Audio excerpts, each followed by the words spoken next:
6 d'Utiel o de Caudete de las Fuentes denoten la visita de precipitacions pobres que han estat acompanyades d'un convidat erràtic. Mejor en ese tiempo que no luego en abril o marzo, que suele nevar, y entonces que hace mal porque está la almendra y los árboles frutales y és millor que nieve ara.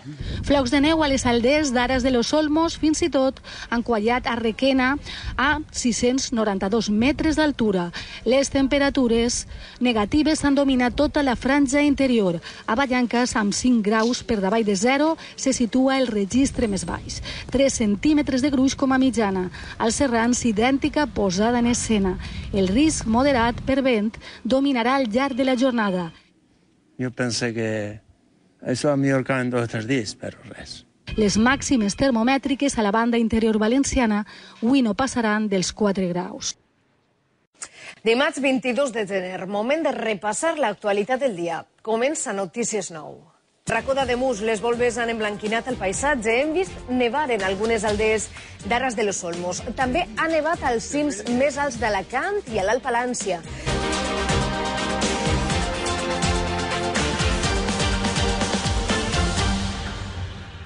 El temporal de neu i vent que manté en alerta una gran part d'Espanya arriba també a la nostra comunitat.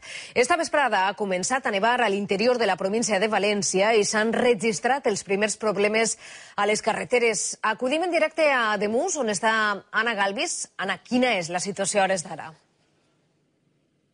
Bé, Mireia, en aquest moment, com podeu veure, no neva, però sí que ho ha estat fent al llarg de tot el dia de forma intermitent. Nosaltres ens trobem en aquests moments en el port d'Ontanar i ja podeu veure quina és la situació a hores d'ara. Ha caigut una neu molt dèbil i el que ha fet ha sigut deixar una capa molt fina, com podeu apreciar, d'entre 2 i 4 centímetres. El cert és que ha estat nevant al llarg de tota la vesprada i de tot el dia en les comarques de l'interior de València i també de l'interior de Castelló, per exemple, en l'Alt Palància, també en els Serrans, en Utiel, Requena, per damunt dels 800 metres és on ha quallat i, com comentàveu, també els principals problemes estan registrant-se en les carreteres. Una d'elles és esta on nosaltres estem en estos moments, la Nacional 420, on la neu s'acumula ja en la vorera i per això s'ha de circular amb moltíssima precaució. També la DGT ha alertat que s'ha de circular amb especial precaució en la Nacional 330, també al terme d'Ademús, i moltíssima atenció perquè hi ha 2 carreteres on ja s'ha prohibit la circulació als camions. Són la Nacional 3 en Vilagordo del Cabriel, en Requena, i també la A3 a l'altura d'Utiel. Esta nit, a més, s'esperen també importants gelades, s'esperen una important baixada de les temperatures. Per exemple, esta mateixa nit, així a Ademús, s'han quedat en 4 graus negatius. 2 negatius s'han registrat a Aras i 3 negatius al Puente. I aquestes temperatures s'espera que esta nit tornen a baixar encara més, així que molta atenció a les plaques de gel que podran formar-se en la calçada. També s'esperen importants ràfegues de vent que arribaran als 70 km per hora, i eixa neu que avui ja s'ha deixat veure, com ara veuran en la següent informació, també ens acompanyarà demà, nevarà per damunt dels 700 metres. Els serrans es debat entre 2 paletes de colors, la que dibuixa els camps i la que pinta les muntanyes. L'aiguaneu que banya la comarca es transforma en blanc a partir dels 1.000 metres. L'ermita de Santa Catalina, a Aras de los Olmos, mai defrauda. Els seus 1.170 metres d'alçària són sempre un valor segur per a comprovar com ha quallat la neu quan l'interior de València comença a vestir-se de blanc. En el camí contrari ens espera l'Osilla de Aras. Havia nevat de matí i torna a fer-ho amb força ara que s'acosta la nit. Així i tot, no tant com s'esperava. Antes había nieve, ahora por San Antón había una nieve de 3 narices y ahora nada. No crec que nevarà molt. Jo pensé que això a millor que en 2 o 3 dies, però res. L'escena es repeteix a les muntanyes d'Utiel i al Puente, i també més al nord, ja entrant a Castelló. Així lluís la Serra del Toro. La cota ha baixat dels 800 metres a última hora. Hemos visto que había nevado un poquito y nos hemos decidido a subir con el nano aquí a la nieve. Esperamos con ganas a la nieve y a la gente que venga. El blanc també ha aparegut al cim d'Aitana i a la Font Roja, a Alacant, en un format semblant, a les cotes més altes i amb un gruix no superior als 3 centímetres.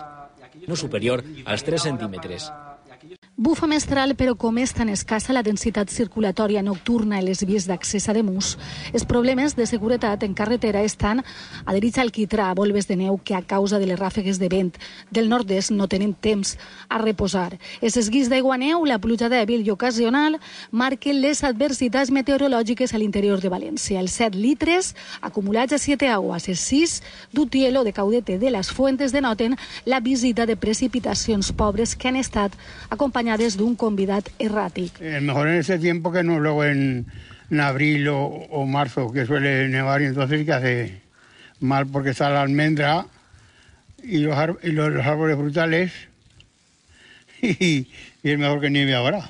Flocs de neu a les aldees d'Aras de los Olmos, fins i tot han quallat a Requena a 692 metres d'altura. Les temperatures negatives han dominat tota la franja interior. A Vallanques, amb 5 graus per davall de 0, se situa el registre més baix. 3 centímetres de gruix com a mitjana. Als Serrans, idèntica posada en escena. El risc moderat per vent dominarà al llarg de la jornada. Jo pensé que això a Mallorca en 2 o 3 dies, però res. Les màximes termomètriques a la banda interior valenciana avui no passaran dels 4 graus.